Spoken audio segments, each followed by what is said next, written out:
ఒక రోజు ఒక చిన్న పిట్ట చెట్టు పైన ఉంచుంది.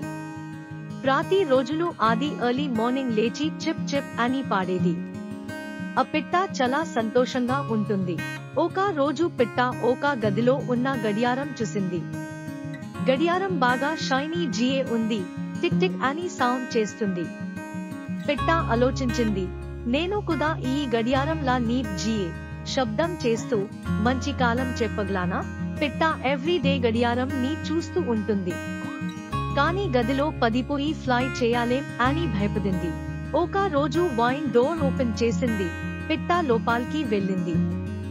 అక్కడ గడియారం దగ్గర వెళ్ళింది, కానీ యాక్సిడెంటల్ జియే గడియారం కింద పడిపోయింది. పిట్ట భయపడింది.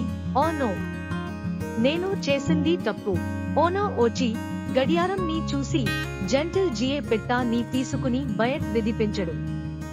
నీ ఫ్రీడమ్ నీకు ముఖ్యం, క్లాక్ లాకడు అని చెప్పాడు. అప్పటి నుండి పిట్ట తెలుసుకుంది, ప్రతి ఒక్కరికి తన స్వతంత్రం ముఖ్యం. ఇంకొక వాదిని కాపీ చేయడం కంటే తన ఓన్ పనిని చేయడం మంచిది.